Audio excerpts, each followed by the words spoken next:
Hello students, जैसा कि आप जानते हैं, आप देख रहे हैं आपका अपना चैनल जिसका नाम है टॉप क्लास विद मृदुल पांडे। और आज हम क्लास 12 का एक नया चैप्टर स्टडी करने वाले हैं जिसका नाम है dual nature of matter and radiation, यानी कि द्रव्य प्रकाश की द्वैत प्रकृति।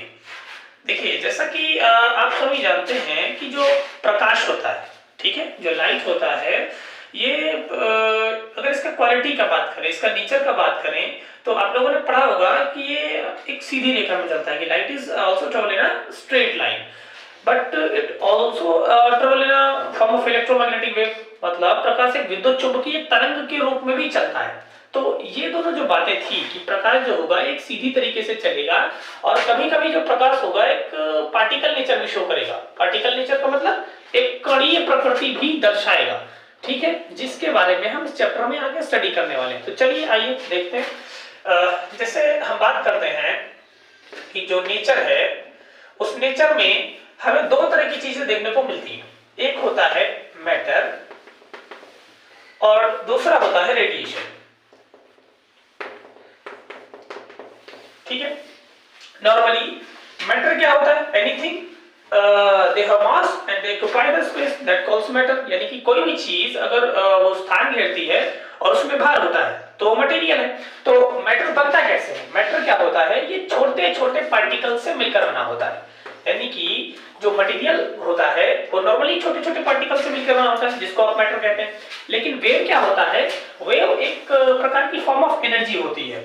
आप समझ रहे हैं कि नहीं समझ रहे? जो रेडिएशन होता है ये एक तरह की वेव होती है, वेव, ठीक है, जिसे आप रेडिएशन भी कहते हो, एक एनर्जी का ही रूप है जिसे आप वेव बोलते हैं। तो होता क्या है, नॉर्मली जो मैटर है ये कभी कभी वेव नेचर भी शो करता है। कौन सा nature? Wave nature, wave nature.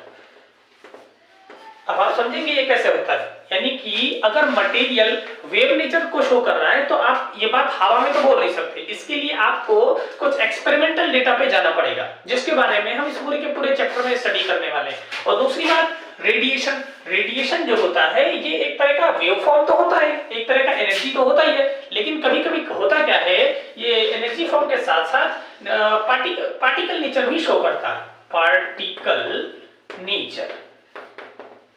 और जो मटेरियल होता है ये तो पार्टिकल से मिलकर बना हुआ होता है। भाई कोई भी मटेरियल है वो छोटे छोटे पार्टिकल से ही मिलकर बना होता है, जो कि इसलिए इसका अगर हम नेचर की बात करें कि जो नेचर ऑफ मैटर क्या है, तो ये भी पार्टिकल नेचर शो करता है, पार्टिकल नेचर, ठीक है। इसे आप कणीय प्रकृति भी कहते हैं। तो बात समझ गया ना? जो मटेरियल होगा ये छोटे छोटे पार्टिकल से मिलकर बना होगा, इसलिए मटेरियल हमेशा आपका पार्टिकल नेचर शो करेगा। और जो रेडिएशन होता है ये एक तरह का फॉर्म ऑफ एनर्जी होता है, जिसे आप वेव फॉर्म में भी देख सकते हैं। लेकिन कभी कभी होता क्या है कि जो मैटर होता है वो वेव नेचर भी शो करता है, और जो रेडिएशन होता है वो पार्टिकल नेचर भी शो करता है। तो यानी कि कोई भी एक पदार्थ या बोलिए एक मैटर या फिर एक एनर्जी दो तरह के नेचर को शो कर रही है। वो पार्टिकल नेचर भी शो कर रही है और वो वेव नेचर भी शो कर रही है। और इसी के बारे में इस पूरे चैप्टर में हमें स्टडी करना है। तो चलिए आइए आगे चलते हैं।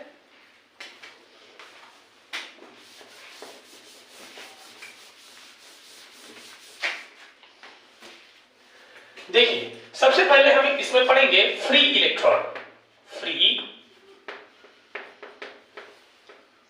फ्री इलेक्ट्रॉन्स, इसे हिंदी में मुक्त इलेक्ट्रॉन भी कहा जाता है, मुक्त इलेक्ट्रॉन। बात को समझिए, मुक्त इलेक्ट्रॉन क्या होता है? भाई जैसे कोई भी परमाणु है, वो अपने छोटे छोटे पार्टिकल से मिलकर बना होगा, इलेक्ट्रॉन, प्रोटॉन और न्यूट्रॉन से। तो प्रोटॉन्स और न्यूट्रॉन्स क्या होते हैं? इसके नाभिक में होते हैं, न्यूक्लियस के अंदर होते हैं। जबकि इलेक्ट्रॉन क्या होता है? इसके बाहरी ऑर्बिट्स में, यानी आउटरमोस्ट ऑर्बिट्स में रिवॉल्व करता रहता है, ठीक है। लेकिन जैसे होता क्या है, जब कोई भी इलेक्ट्रॉन अपने ऑर्बिटल को छोड़कर बाहर निकल जाता है, कोई भी इलेक्ट्रॉन अपने आउटरमोस्ट ऑर्बिटल से बाहर निकल जाता है, तो इस तरह के इलेक्ट्रॉन को फ्री इलेक्ट्रॉन कहा जाता है। बात समझ रहे हैं? मतलब ये कि अगर कोई भी इलेक्ट्रॉन अपनी बाहरी कक्षा के, आउटरमोस्ट ऑर्बिटल के बाहर निकल जाए, तो उस तरह के इलेक्ट्रॉन को फ्री इलेक्ट्रॉन या हिंदी में मुक्त इलेक्ट्रॉन कहा जाता है। अब कहानी क्या होती है मुक्त इलेक्ट्रॉन की? मुक्त इलेक्ट्रॉन होता कैसे है? यानी कि किसी भी मटेरियल से जो इलेक्ट्रॉन फ्री होता है उसका कंडीशन क्या होता है, वो किस तरह से फ्री होता है, अब इसे जानने का प्रयास करते हैं। चलिए आगे चलते हैं, आगे देखते हैं अब कहानी क्या होगी, अब हम देखेंगे मेथड ऑफ फ्री इलेक्ट्रॉन, यानी कि किसी भी सरफेस से इलेक्ट्रॉन के बाहर निकालने के लिए मेथड्स क्या होते हैं। जैसे कोई भी नॉर्मली सरफेस है, ठीक है, इस सरफेस में कई सारे एटम्स होंगे, बहुत सारे एटम्स होंगे। तो सोचिए अगर किसी एटम से कोई इलेक्ट्रॉन बाहर निकलता है, किसी मटेरियल से कोई इलेक्ट्रॉन बाहर निकलता है, तो इस इलेक्ट्रॉन पे कौन सा चार्ज आएगा, माइनस चार्ज आ जाएगा।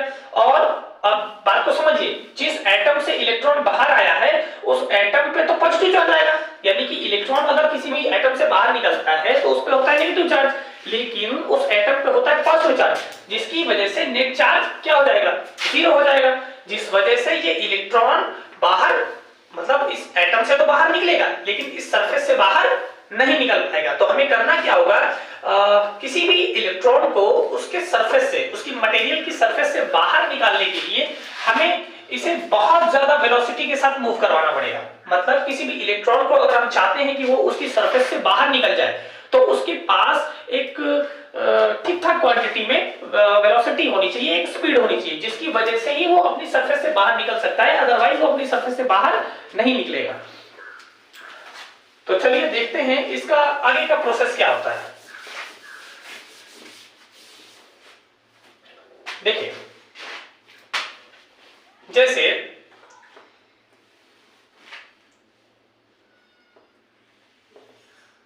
कोई मटेरियल है, ठीक है, इसमें बहुत सारे एटम्स होंगे, ठीक है, बहुत सारे एटम्स होंगे और इनके पास एक फिक्स एनर्जी होगी। आपको ये तो पता ही होगा कि जैसे कोई भी इलेक्ट्रॉन अपनी क्लासेस में रिवॉल्व करता है तो इस इलेक्ट्रॉन के पास उस क्लास के बराबर एनर्जी होती है। भाई जो क्लासेस होती हैं, बोर साहब ने क्या कहा था, उन क्लासेस को एनर्जी लेवल्स कहा था।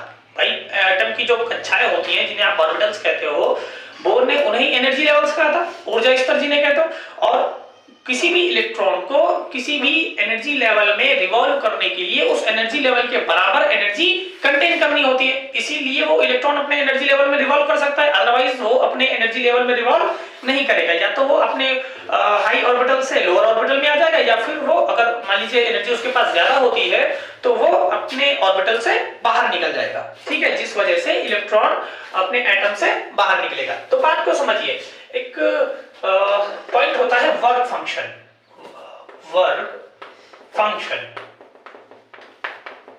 ठीक है, इसे हिंदी में कहते हैं कार्यफलन, कार्यफलन। इसे फाई नॉट से रिप्रेजेंट करते हैं, फाई नॉट, ठीक है, हाँ, फाई नॉट से रिप्रेजेंट किया जाता है वर्क फंक्शन।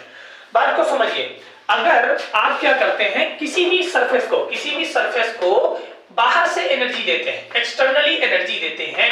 अब वो एनर्जी किसी भी फॉर्म में हो सकती है, आप हीट के फॉर्म में दे सकते हैं, इलेक्ट्रिक के फॉर्म में दे सकते हैं, या फिर कभी कभी होगा क्या, लाइट के फॉर्म में भी आप एनर्जी दे सकते हैं। तो जब भी आप किसी भी सरफेस को एनर्जी देते हैं तो एनर्जी क्या होती है, वो एनर्जी नॉर्मली इनके एटम्स को मिलती है, और एटम्स के आउटरमोस्ट ऑर्बिट में जो इलेक्ट्रॉन होगा, या फिर ऐसे समझिए जैसे हमने आपको बताया कि जो भी इलेक्ट्रॉन होता है अगर वो अपने एटम से अलग हो जाता है तो वो फ्री इलेक्ट्रॉन होता है। तो इस पूरी सरफेस में बहुत सारे फ्री इलेक्ट्रॉन होंगे, क्योंकि बहुत भाई ऐसा समझिए, कोई एक एटम है, अगर उससे एक इलेक्ट्रॉन बाहर निकला तो एक सरफेस के अंदर तो नंबर ऑफ एटम्स होंगे, तो जब नंबर ऑफ एटम्स होंगे तो उस सरफेस में नंबर ऑफ फ्री इलेक्ट्रॉन्स नहीं होंगे। तो जब नंबर ऑफ फ्री इलेक्ट्रॉन्स होंगे वो इसी सरफेस के अंदर कंटिन्यूअसली रैंडमली क्या कर रहे होंगे, मूव कर रहे होंगे, लेकिन वो अपनी सरफेस से बाहर नहीं निकल पा रहे। तो उनको सरफेस से बाहर निकालने के लिए हमें करना क्या पड़ेगा, एक्सटर्नली इस सरफेस को एनर्जी देनी पड़ेगी। अब जैसे ही आप इसे एनर्जी देंगे तो इस इलेक्ट्रॉन के पास काफी एनर्जी हो जाएगी, जिसकी वजह से ये इलेक्ट्रॉन क्या होगा, ये इलेक्ट्रॉन अपनी सरफेस से बाहर आ जाएगा। ठीक किसके साथ, क्योंकि इसके पास काइनेटिक एनर्जी कैसी होगी, मैक्सिमम होगी, यानी कि ये मैक्सिमम काइनेटिक एनर्जी के साथ अपने सरफेस से बाहर निकल आएगा। आप समझ रहे हैं कि नहीं समझ रहे, इसे ही इलेक्ट्रॉन एमिशन कहा जाता है। आपको हाँ ये भी देख लीजिए तुरंत ही, इलेक्ट्रॉन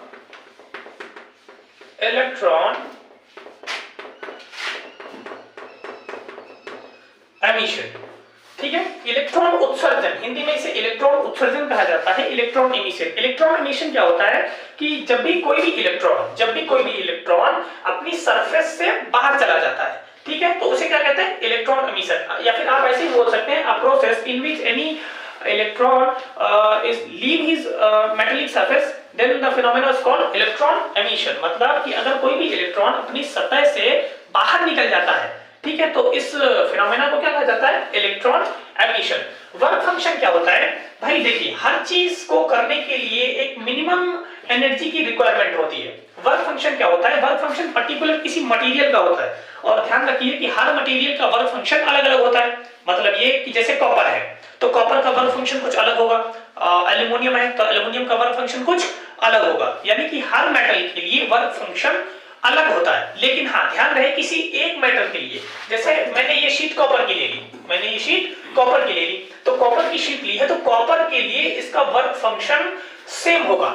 मतलब ये नहीं कि यहाँ 2 इलेक्ट्रॉन वोल्ट होगा, यहाँ 4 इलेक्ट्रॉन वोल्ट होगा, या 5 इलेक्ट्रॉन वोल्ट होगा, जितना होगा एक फिक्स होगा। अगर 2 इलेक्ट्रॉन वोल्ट होगा तो पूरी की पूरी सरफेस के लिए 2 इलेक्ट्रॉन वोल्ट ही होगा। और कार्यफलन का जो यूनिट यानी कि वर्क फंक्शन का जो यूनिट होता है, the unit of work function, इसे इलेक्ट्रॉन वोल्ट में नापते हैं, यानी कि जो कार्यफलन है इसे इलेक्ट्रॉन वोल्ट में नापते हैं, और इसे ईवी, स्मॉल ई और वी में डिनोट किया जाता है। अब वर्क फंक्शन क्या होता है? The minimum energy required for the emission of electron by any metallic surface, ठीक है, then the process is called work function, ठीक है। यानी कि किसी भी धातु की सतह से इलेक्ट्रॉन को बाहर निकालने के लिए जितनी न्यूनतम ऊर्जा की आवश्यकता होती है उसे क्या कहा जाता है? कार्यफलन कहा जाता है। बात समझ गए? Minimum energy required for the emission of electron by any photosensitive surface, किसी भी फोटोसेंसिटिव सरफेस से। अब आगे देखेंगे, तो ये बात समझ गया ना इतनी? कार्यफलन क्या होता है? यूनिट इलेक्ट्रॉन वोल्ट में इसको नापेंगे। और इलेक्ट्रॉन एमिशन क्या होता है? भाई इलेक्ट्रॉन एमिशन कुछ नहीं, किसी भी धातु की सतह है उससे कोई भी इलेक्ट्रॉन अगर बाहर निकलता है तो इस प्रोसेस को ही इलेक्ट्रॉन एमिशन कहा जाता है। अब आगे इसके और भी प्रोसेस देखते हैं कि आगे किस किस तरीके से इलेक्ट्रॉन्स को हम उसकी सतह से बाहर निकाल सकते हैं।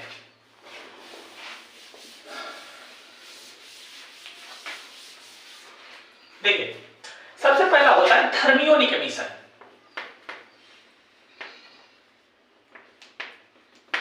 थर्मियोनिक एमिशन, ठीक है। थर्मियोनिक एमिशन, इसे तापायनिक उत्सर्जन भी कहा जाता है। नॉर्मली तापायनिक उत्सर्जन क्या होता है कि जैसे कोई भी फोटो सेंसिटिव सरफेस है, ठीक है, इस फोटो सेंसिटिव सरफेस को क्या करते हैं? हम हीट के फॉर्म में एनर्जी देते हैं। हीट के फॉर्म में क्या कर रहे हैं? यहाँ एनर्जी देंगे हम हीट के फॉर्म में, हीट के फॉर्म में, ठीक है। तो जब हम इसमें हीट के फॉर्म में एनर्जी देना शुरू करेंगे तो भाई देखो, कोई भी मटेरियल है, जैसा कि आप पढ़ चुके हैं कि मटेरियल में बहुत सारे नंबर ऑफ एटम्स होते हैं, तो बहुत सारे नंबर ऑफ एटम्स होने के साथ साथ उसमें बहुत सारे फ्री इलेक्ट्रॉन्स भी होते हैं, और वो फ्री इलेक्ट्रॉन्स जो होते हैं वो इसी सरफेस के अंदर रैंडमली रिवॉल्व करते रहते हैं। ऐसा क्यों होता है? ऐसा इसलिए होता है भाई, बात समझो। हाँ, एक बात और समझ लीजिए कि जैसे मैं बार बार यूज कर रहा हूँ कि जो इलेक्ट्रॉन होगा वो रैंडमली रिवॉल्व करता रहेगा, तो वो बाहर क्यों नहीं निकलेगा? भैया वो बाहर इसलिए नहीं निकलेगा कि सोचो, अगर भाई इलेक्ट्रॉन के पास तो माइनस का चार्ज होगा, जबकि उसके एटम के पास कैसा चार्ज होगा? पॉजिटिव चार्ज होगा। अब आप बात समझिए, अगर उसके पास पॉजिटिव चार्ज हुआ तो वो सरफेस कैसी हो जाएगी? पॉजिटिव चार्ज हो जाएगी।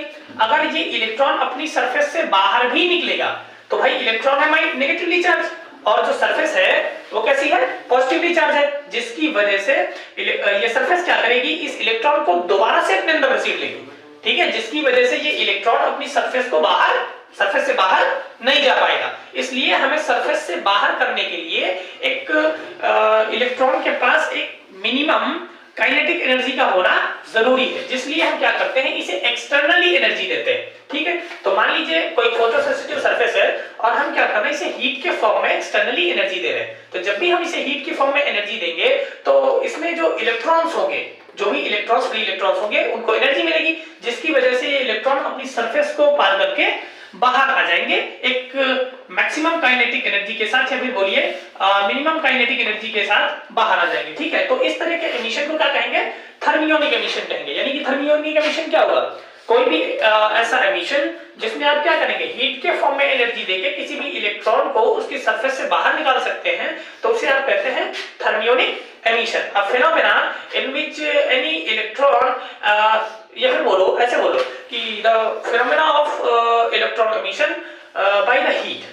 समझ रहे हो कि नहीं समझ रहे हो? कहने का मतलब ये है, अगर आप हीट के फॉर्म में एनर्जी देके किसी भी फोटोसेंसिटिव सरफेस से इलेक्ट्रॉन को बाहर निकाल सकते हैं, तो इस तरह के फिनोमेना को क्या कहते हैं, थर्मियोनिक एमिशन कहते हैं। ठीक है, तो एक तरीका तो ये हो गया। इसी का हम दूसरा तरीका समझते हैं कि आखिर और कितने तरीके हो सकते हैं इलेक्ट्रॉन को एमिट करवाने के। बात समझ रहे हैं कि नहीं समझ रहे? चलिए इसके दूसरे एमिशन को देखते हैं। दूसरा क्या होता है, एक फोटो इलेक्ट्रिक एमिशन होता है। Photo electric emission, photo electric emission. ठीक है, इसे प्रकाश विद्युत उत्सर्जन भी कहा जाता है, फोटो इलेक्ट्रिक एमिशन। बात समझ रहे हैं कि नहीं समझ रहे हैं?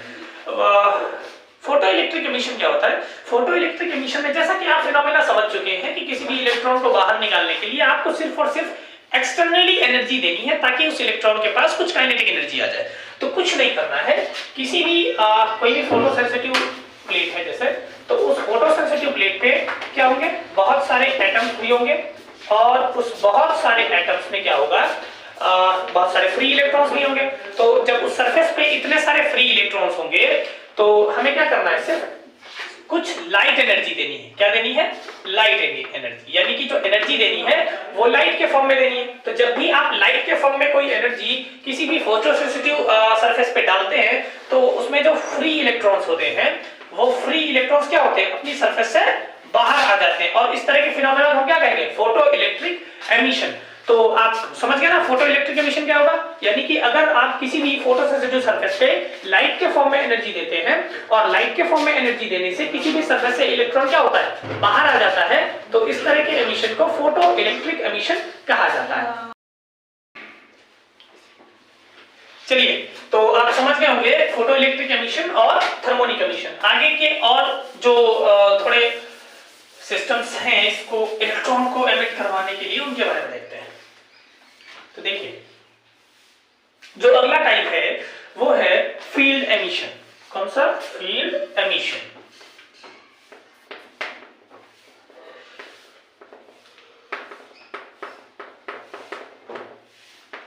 ठीक है, फील्ड एमिशन।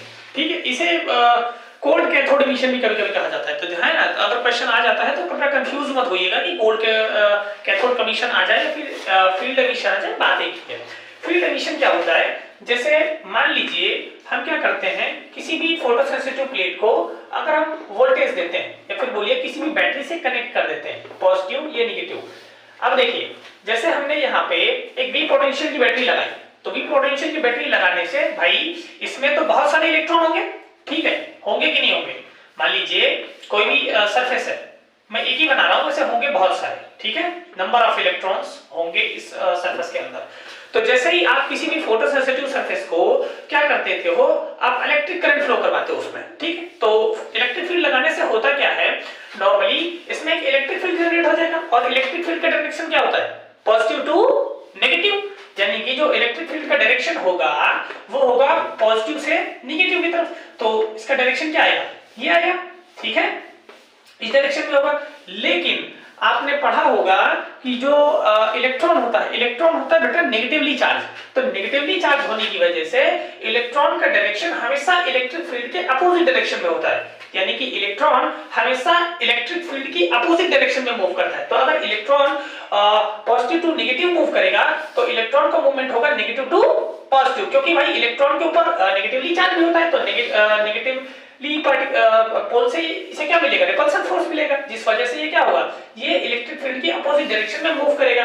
अब आप बात समझिए, आपने मान लीजिए मैक्सिमम पोटेंशियल की बैटरी यहाँ पे लगा रखी है। तो जब आप मैक्सिमम पोटेंशियल की बैटरी यहाँ पे लगा रखी है तो उस वजह से होगा क्या, इस इलेक्ट्रॉन को एक मैक्सिमम काइनेटिक एनर्जी मिलेगी और इसी के साथ ये इलेक्ट्रॉन क्या होगा, अपनी सरफेस से बाहर निकल आएगा। तो एक तरीका ये भी है कि इलेक्ट्रिक फील्ड लगाकर हम किसी भी फोटोसेंसिटिव सरफेस से इलेक्ट्रॉन को बाहर निकाल सकते हैं, एमिट करवा सकते हैं। चलिए अब इसी के एक और तरीकों को देखते हैं। इसे कहते हैं secondary emission. Secondary emission, secondary emission क्या होता है, नॉर्मली ऐसा समझिए, मान लीजिए कोई भी फोटोसेंसिटिव मेटल है, सरफेस है, इसमें बहुत सारे फ्री इलेक्ट्रॉन्स रैंडमली रिवॉल्व कर रहे होंगे।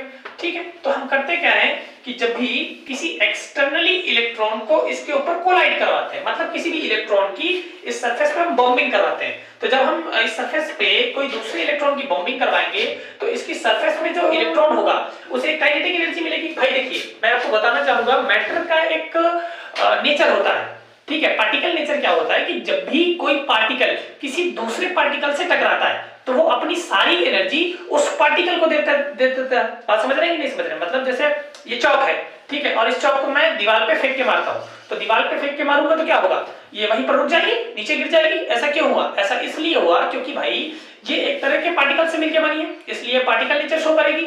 पार्टिकल नेचर क्या होता है कि अगर किसी भी पार्टिकल को किसी दूसरे पार्टिकल पे फेंका जाए या फिर मान लीजिए किसी भी चीज पे गिराया जाए, तो जिस भी चीज पर वो गिरेगी वो अपना सारा का सारा एनर्जी किसे दे देगी? उसे दे देगी। तो जब भैया जब ये इलेक्ट्रॉन यहाँ पर आकर टकराएगा तो अपनी सारी एनर्जी इस पास वाले इलेक्ट्रॉन को देगा, जिसकी वजह से ये इलेक्ट्रॉन क्या होगा, अपने सरफेस से बाहर आ जाएगा। समझ रहे कि नहीं समझ रहे? तो ये वाला जो इलेक्ट्रॉन होगा इसे कहेंगे प्राइमरी इलेक्ट्रॉन, और ये जो दूसरा वाला इलेक्ट्रॉन है इसे कहेंगे सेकेंडरी इलेक्ट्रॉन। तो ये भी एक तरीका है, सेकेंडरी एमिशन के थ्रू हम किसी भी फोटोसेंसिटिव सरफेस से किसी भी इलेक्ट्रॉन को बाहर निकाल सकते हैं। चलो